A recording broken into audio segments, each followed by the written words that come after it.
हाय दोस्तों, कैसे हो आप सब। आई होप आप लोग अच्छे होंगे। आपकी तैयारी भी अच्छी चल रही होगी। तो आज है 10 जून और नोटिफिकेशन रिलीज हो चुका है आरआरबी पीओ और कलर दोनों का। तो अभी तो सब लोग फॉर्म जल्दी जल्दी फिल कर रहे होंगे, ये भी सबको पता है। और ज़्यादा दिन भी बाकी नहीं है एग्ज़ाम में। आज हम इस वीडियो में बात करने आए हैं कि अभी 55 दिन के आसपास बाकी है। 2 तारीख से 2 अगस्त से एग्ज़ाम शुरू होने वाला है, 2, 4, 8 इस तरह करके। तो हर अगस्त के हर संडे को, सैटरडे को एग्ज़ाम आपको देखने को मिल सकता है। तो ज़्यादा दिन है नहीं। और अभी आप लोग का मॉक टेस्ट में स्पीड भी बढ़ गया होगा। धीरे धीरे आप लोग मॉक टेस्ट का नंबर देने का, जितना मॉक टेस्ट दे रहे होंगे उससे ज़्यादा आप बढ़ा दिए होंगे। लेकिन अभी इन 55 दिनों में, बेसिकली मैं 55 दिन ही लेके चल रहा हूँ क्योंकि अगस्त के फर्स्ट वीक से एग्ज़ाम शुरू हो जाना है। तो किसी को नहीं पता है कि इसका किस वक्त चढ़ पड़ेगा।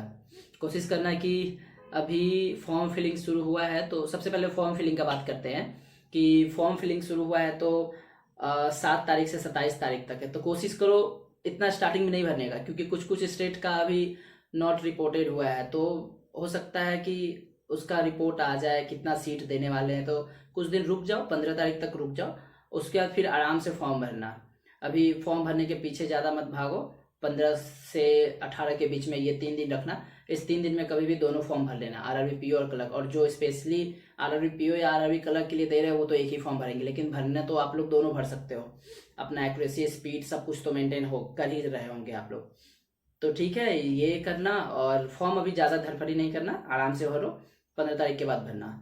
और दूसरा बात करते हैं कि अभी कैसे करना, क्योंकि अभी अब धीरे धीरे अब आप मॉक दोगे ना, हर दिन अगर 2 मॉक 3 मॉक ऐसे दोगे ना, तो होगा क्या ना कि अब आपका मॉक में ना मार्क्स गिरना शुरू हो जाएगा। अगर पहले पीओ के मॉक्स में 50 आ रहा था, 55 आ रहा था, तो हो सकता है अब 2 मार्क्स 3 मार्क्स या 4 मार्क्स 5 मार्क्स कम आने लगेगा। ऐसा होता है लास्ट के आखिरी समय में ना, ऐसा सबके साथ डाउनफॉल होता है, मेरे साथ भी हुआ था। लेकिन हारना नहीं है, उस वक्त में बहुत ज़्यादा डिप्रेस्ड हो जाता है कि भाई कुछ टाइम पहले अच्छा मार्क्स आ रहा था और अभी मार्क्स में जो भी पहले आ रहा था वो अब कम होते जा रहा है। पता नहीं मेरा होगा कि नहीं होगा। पिछले साल भी यही हुआ था, लेकिन पिछले साल बहुत कुछ ऊपर नीचे हुआ, सबके साथ ऐसा होता है। तो वैसा नहीं करो, ज़्यादा सोच विचार नहीं करो इस पर। बस आराम से एग्ज़ाम के लिए मॉक देते रहो। लेकिन कोशिश करो कि 50-55 दिन है, तो इस 50-55 दिन में कम से कम 100 मॉक टेस्ट तो लगा ही दो। कम से कम 60 या 65 मॉक टेस्ट तो दे दो, कम से कम 60 मॉक टेस्ट कम से कम दे दो पीओ का दे दो, और 50 मॉक टेस्ट कम से कम क्लर्क का दे दो। अब बोलो कि भैया कुछ ज़्यादा ही बोल रहे हो, 110 मॉक टेस्ट 55 दिन में कैसे पॉसिबल है। तो देखो, सच बताए तो अभी कुछ जितना भी जो भी टॉपिक पढ़े हो ना अभी तक, उतना रहने दो। कुछ टॉपिक है अगर लगता है कि हाँ हम कुछ दिनों में कवर कर सकते हैं, जो छूट गया है तो उसको कवर कर लो। लेकिन अब से कुछ नया मत करो। अगर इस आरआरबी पीओ और कलर के लिए स्पेशली फोकस कर रहे हो तो अब कुछ नया मत करो। क्योंकि अब है ना, सिर्फ प्री पे भी फोकस नहीं कर सकते हैं और सिर्फ मेंस पे भी फोकस नहीं कर सकते हैं। अगर दिन भर में प्री का मॉक नहीं लगाओगे ना, अगर आप डेडिकेशन के साथ तैयारी कर रहे हो तो अंदर से फील आएगा, गट फीलिंग आपको कहेगा कि यार क्या फायदा, मेंस के लिए पढ़ रहे हैं, प्री अगर हुआ ही नहीं तो फिर क्या करेंगे। तो ऐसा ऐसा मन में बहुत सारा बात आता होगा। तो कोशिश करो ना, टाइम को बांट दो, टाइम को बांट दो। ऐसे तो मैं टू डू लिस्ट डाल रहा हूँ मेंस और प्री दोनों का, हर दिन को लेकर के डाल रहा हूँ। लेकिन तुम क्या करो कि उस चीज को फॉलो करो और प्री और मेंस दोनों के लिए हर दिन करो। हर दिन कैसे करना है, प्री के लिए और पीओ के लिए, क्लर्क के लिए कैसे करना है। क्लर्क में पहले बता देता हूँ कि क्लर्क में जितना अच्छा आपका एक्यूरेसी और स्पीड रहेगा ना, वो आपको निकाल देगा। और बात रहा पीओ मेंस के लिए, सॉरी पीओ प्री के लिए, तो पीओ प्री में आपको स्पीड तो चाहिए, मतलब क्लर्क की तरह स्पीड नहीं चाहिए। पीओ में है कि आपको है ना क्वेश्चन सेलेक्ट करने पड़ेंगे, कुछ कुछ ऐसे क्वेश्चन होंगे जो आप नहीं बना पाओगे, वो कंफर्म है। और उसमें एक्यूरेसी बहुत मायने रखेगा। अगर आप पीओ का प्री देने जा रहे हो तो जान लो कि इसमें 80 में 70 कट ऑफ नहीं जाने वाला है। लेकिन क्लर्क में तो 78, 76, 75 ऐसे तो जाते ही जाते हैं, तो वहां तो आपको 80 में 80 बनाना ही पड़ेगा, नो डाउट। लेकिन पीओ में कम से कम अटेम्प्ट आपका 65 के आसपास, 60 के आसपास तो होना चाहिए। क्योंकि लेकिन एक्यूरेसी भी आपको देखना पड़ेगा। कोशिश करो, अगर आप 50 अभी बना पा रहे हो तो 5 नंबर बढ़ाने का कोशिश करो। मॉक दो, मॉक में एनालाइज करो, सबसे मेन है एनालाइज। कितना अच्छा से हम एनालिसिस करते हैं ये बहुत मायने रखता है हमारे मॉक के लिए और हमारे सेल्फ कॉन्फिडेंस के लिए। क्योंकि हमको ये पता चलेगा कि अगर हम मॉक दे रहे हैं तो कहाँ गलती कर रहे हैं, क्या कौन ऐसा टॉपिक है जहाँ पे हम ज़्यादा टाइम लगा दे रहे हैं और क्वेश्चन भी नहीं बन रहा है। ताकि अभी अपना रियलाइज करोगे ना तो क्या होगा ना कि मॉक जब एग्जाम देने जाओगे ना तो वहां पर जो प्रेशर रहेगा वो प्रेशर आपको नहीं रहेगा, क्योंकि वो प्रेशर तो आप इधर और ये जो मैं कह रहा हूँ 60 मॉक टेस्ट देने के लिए, एक्चुअली में ये 60 मॉक टेस्ट सिर्फ आपके नंबर इंक्रीज के लिए नहीं है। ये 60 मॉक टेस्ट अभी के 55 दिनों में ये आपका डर भगाने के लिए है। क्योंकि जब हम लोग एग्जाम देने जाते हैं ना सेंटर पे, तो कभी कभी कुछ ऐसा क्वेश्चन दिखेगा ना आपको इतना पैनिक कर देगा ना, आप डर जाओगे। एग्जाम का क्वेश्चन आने से पहले हाथ में पसीना आने लगेगा, पैर कांपने लगेगा, खासकर पीओ में। और जिसका लास्ट अटेम्प्ट है या जो सोच रहा है कि इस साल मेरा लास्ट देना है, तो उन लोगों के लिए तो ये सबसे ज्यादा होता है। ये लोग वहां इसलिए फंस जाते हैं क्योंकि उतना प्रैक्टिस नहीं करते। और अगर आप 50-60 मॉक दिए रहोगे ना रूम पे अकेले फुल शांति में एज ए एग्जाम की तरह, तो सच बता रहे वहां पे आपके लिए एकदम चिल की तरह रहेगा। मतलब यार एग्जाम ही तो है ना, इतना प्रैक्टिस हम करके आए हैं, आराम से हो जाएगा, टेंशन वाली बात नहीं है। अगर एक दो क्वेश्चन में फंसेंगे भी तो हम उतना प्रैक्टिस उस तरह का एनालिसिस किए हैं कि हमको कहाँ क्या करना है, किस तरह के क्वेश्चन को पहले अटेम्प्ट करना है।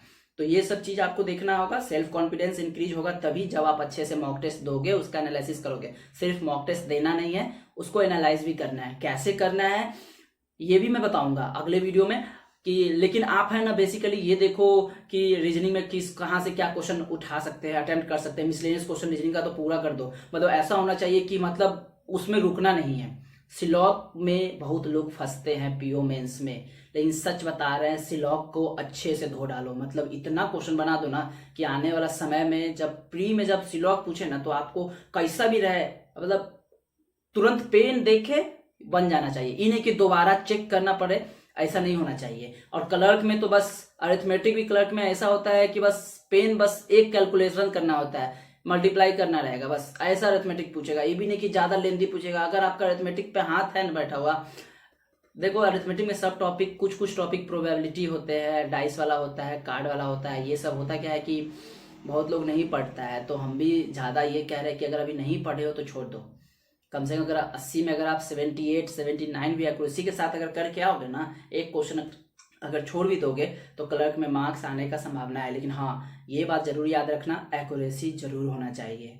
ये नहीं कि 80 में 80 बना के आए, पता चला कि 5-6 क्वेश्चन ऐसे ही गलत करके आ गए, तो उसमें भी पता चला कि इजी वाले शिफ्ट में पड़ गया तो हो गया। तो ये भी नहीं करना है। प्रैक्टिस मॉक टेस्ट जबरदस्त लगाओ।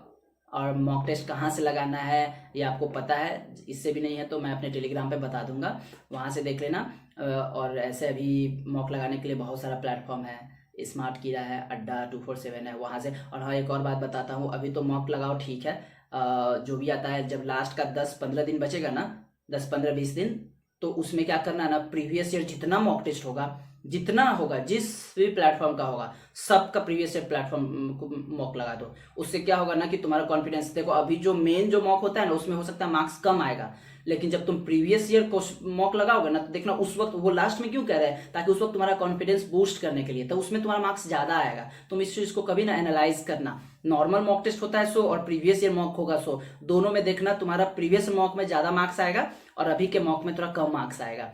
तो इस पे थोड़ा ध्यान करना और ज्यादा फोकस करो अभी मॉक पे। अब मेंस का बात रहा तो दिन में एक पीओ का मॉक दो, एक कलर का मॉक दो, और धीरे धीरे क्या करो ना, हर दिन एक डीआई सेट बनाओ या 2 डीआई सेट बनाओ, उसके बाद फिर वेरिएबल वाला भी बनाओ। उसके बाद मेंस में क्या करो कि सीटिंग अरेंजमेंट और पजल का 2-2 सेट जरूर बनाओ। अगर नहीं होता है तो एक एक सेट बनाओ, लेकिन बनाओ जरूर। उस पर है ना तुम्हारा हाथ, माइंडसेट, प्रैक्टिस जो भी होता है हम लोग का, वो नहीं छूटना चाहिए। क्योंकि अगर आने वाला 20 दिन अगर तुम मेंस का एक भी पजल नहीं बनाओगे ना, तो अभी जो तुम तुरंत बना दे रहे हो ना वो नहीं बनेगा बाद में। तो उस पर हाथ बनाए रखो, मशीन इनपुट जरूर बनाओ, क्योंकि आरआरबी पीओ में एक मशीन इनपुट आना ही आना है, क्योंकि वो हर साल आता है। और सच बता रहे अगर वो तुम एक बार उसका पैटर्न समझ गए ना तो 5 नंबर तो तुम्हारा ऐसे ही पीओ मेंस में आ जाएगा। तो उसको एक प्रैक्टिस करो। सिलॉग में भी रिवर्स सिलॉगिज्म 1-2 क्वेश्चन आता ही आता है, तो उसका देख लो। और critical reasoning, RRB PO mains में क्रिटिकल रीजनिंग भर भर के आता है। सच बता रहा है, क्रिटिकल रीजनिंग जरूर पढ़ो। क्रिटिकल रीजनिंग बहुत लोग होगा जिसको नहीं आता होगा, जो छूता भी नहीं है, लेकिन हम कहते हैं अगर क्रिटिकल रीजनिंग एक बार कर लिए ना, सच बता रहे तुम पजल नहीं छोड़ोगे और क्रिटिकल रीजनिंग को बनाओगे, और वहां से नंबर लेना बहुत आसान है। अगर तुम उसके पैटर्न को क्रिटिकल रीजनिंग में क्या कह रहा है, किस तरह से देना है, अगर ये समझ गए तो ये करो। और प्री में मॉक लगाओ। प्री के लिए अभी से कम दोनों मिला करके 110 115 मॉक टेस्ट होना चाहिए कम से कम, अगर इस साल निकालना है तो। और अपना टेबल में स्क्वायर रूट और क्यूब रूट जबान पे याद होना चाहिए। टेबल कम से कम 28 तक याद कर लो जबान पे, जैसे हो कर लो। अब कोई समय इधर उधर वेस्ट नहीं करना है। टेबल 28 तक याद कर लो जबान पे। अगर तुमको बोल दे 18 अट्ठे क्या होता है कैलकुलेशन में, तो ऐसा होना चाहिए कि बस सोचना ना पड़े। इस तरह का कैलकुलेशन कर लो। स्क्वायर रूट क्यूब रूट मस्त रगड़ के याद कर लो। क्यूब रूट कम से कम तुम 20 तक तो याद रखो ही, 20 या 25 तक तो याद रखो ही। और स्क्वायर रूट रहा तो वो 50 तक तो याद होना चाहिए। इसमें कोई कॉम्प्रोमाइज नहीं कर सकते हम, 50 से नीचे नहीं जा सकते हैं। और उसके ऊपर का थोड़ा मोड़ा टैक्टिस होता है, रूल होता है, उसको देख लो। क्योंकि हो सकता है कि क्लर्क में है ना थोड़ा घुमा फिरा दे, हो सकता है कोई शिफ्ट आपको ऐसा पड़ जाए जहां हार्ड दे दे, तो उसके लिए भी प्रिपेयर होना पड़ेगा। माइंड से भी प्रिपेयर होना पड़ेगा और तैयारी से भी प्रिपेयर होना पड़ेगा, मतलब फिजिकली मेंटली दोनों प्रिपेयर होना पड़ेगा। क्योंकि बुरे से बुरे सिचुएशन के लिए खुद को तैयार करना है, क्योंकि एग्जाम में बहुत ऐसा होता है। और हाँ, मॉक जब भी लगाओ ना, लैपटॉप पे लगाओ या सिस्टम पे लगाओ तो माउस का जरूर यूज करो। सच बता रहे हैं, कभी कभी क्या होगा कि वहाँ माउस का अगर आदत नहीं रहेगा ना तो बहुत दिक्कत होगा। तो ये जो 110 मॉक लगाने वाले हो, इसमें कम से कम पूरा माउस यूज करो। माउस यूज करो, मॉक लगाओ। 1 घंटा अगर मॉक होता है तो 1 घंटा एनालाइज होना चाहिए। फिर मेरा क्या वीक पॉइंट है उसको टू डू लिस्ट में लिखो कि कल के टू डू लिस्ट में हम आज का वीक पॉइंट को कवर करेंगे। उस टॉपिक पे ध्यान देंगे, देखेंगे कहाँ क्या कैसे कर रहे हैं। और मॉक दे रहे हैं तो ये भी नहीं कि क्वेश्चन बन गया था बहुत अच्छा बन गया, मतलब हमको ये आता है, ये देखना कि ये क्वेश्चन हम कितना सेकेंड में बनाए हैं, कितना मिनट लगा है हमको इस क्वेश्चन को बनाने में। ये मायने रखता है कि आप टाइम के अंदर बना रहे हो कि नहीं। जितना बच्चा बनाया होगा वहां पे आपको सब दिखाएगा कि ये क्वेश्चन के लिए इतना ही मिनट या इतना सेकंड काफी है, तो उसके अंतर्गत बनाने का कोशिश करो। ये सब करो।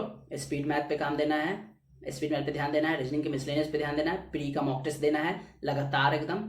अगर हो सके ज्यादा टफ हो रहा है आपको तो अल्टरनेट पे दे दो, लेकिन कम से कम भाई 50-60 का रेशियो हम लेके चल रहे हैं। 60 पीओ का तो 50 कम से कम प्री का। पूछोगे भैया इतना मॉक कहाँ से आएगा, तो सिंपल सी बात है भाई, प्लेटफॉर्म बहुत ज़्यादा है, फ्री में भी मिल रहा है, क्विज में भी मिलेगा, और अभी लाइव मॉक टेस्ट भी चलेगा सभी प्लेटफॉर्म पे, वो जरूर दो, ठीक है। और उससे भी नहीं होता है तो बहुत सारा प्लेटफॉर्म का सब्सक्रिप्शन मेरे पास है, हमसे ले लेना, ठीक है। मेरे टेलीग्राम पे आपको मिल जाएगा, और नहीं होगा तो मैं सबका पीडीएफ भी शेयर कर दूंगा। मेरे पास बहुत सारा पीडीएफ है, वो सब पीडीएफ ले लेना। और हाँ, एक और बात, पीओ मेंस के लिए करेंट अफेयर और बैंकिंग अवेयरनेस का तैयारी अभी से कर लो। सच बता रहे, लास्ट में सोचोगे कि पीडीएफ पढ़ करके हम पीओ में निकाल लेंगे, तो सच बता रहे हैं बाबू, बहुत फंस जाओगे। लास्ट समय में बहुत टेंशन में आ जाओगे, डिप्रेस्ड होने लगोगे कि यार करंट सब कुछ तो हो गया, करंट अफेयर तो हो ही नहीं रहा है, कंप्यूटर हो ही नहीं रहा है। तो कहते हैं ना, घरे घरे बूंदे बूंदे घड़ा भरता है। तो वही बात है, ज़्यादा नहीं पढ़ना है, हर दिन 1-1 घंटा उस पर देना है या 45 मिनट देना है। करंट अफेयर का वीडियो देखो, आशीष गौतम सर सच बता रहे हैं, बहुत अच्छा पढ़ाते हैं करंट अफेयर के मामले में। वो पढ़ाते हैं आज का भी करंट अफेयर, प्लस में पिछला जो भी है वो सब क्लास में रिवाइज करवा देते हैं। तो एक्चुअली में तुमको याद नहीं करना पड़ेगा, वहां से इस तरह से रिवाइज हो जाएगा ना, तुमको सच में नहीं पता चलेगा। और अगर तुम हम जिस तरह से करंट अफेयर का नोट्स बनाने के लिए बोले, अगर उस तरह बना रहे हो ना, तो हर वीक पे उसको रिविजन करो। वीकली करंट अफेयर संडे को जरूर देखो, और देखना तुम उसको ना नॉर्मल स्पीड में मत देखना, 2x के स्पीड पे या 1.75 के स्पीड पे देखना, रिकॉर्डेड देखना, और देखना उस सब का जवाब तुमको जरूर आएगा अगर तुम हर दिन क्लास लगा रहे हो तो। अब बहुत सारा सवाल ऐसा होगा ना कि मतलब क्वेश्चन आया नहीं कि तुरंत तुमको जवाब रहेगा, अगर हर दिन करोगे तो। पिछला 6 महीना का करंट अफेयर सच में कर लेना, अगर इस बार निकालना है तो सच में निकल जाएगा। तो ठीक है, और भी बहुत सारा बात कहना है, वीडियो बड़ा हो रहा है, आगे फिर वीडियो लाऊंगा कल या परसों 2 दिन के बाद, तो उसमें बताता हूँ कैसे कैसे। ऐसे आप बताना कितना कितना मॉक में मार्क्स आ रहा है आपका, जो भी मॉक में मार्क्स आ रहा है प्लीज़ इस वीडियो के कमेंट में जरूर बताना, और कहाँ कहाँ आप गलती कर रहे हो, वीक पॉइंट कहाँ है वो सब बताना, फिर हम आगे बताते हैं, ठीक है। आज के वीडियो में इतना ही रखते हैं। अगर वीडियो अच्छा लगा हो तो लाइक करना और हमारे साथ बने रहना। Thank you.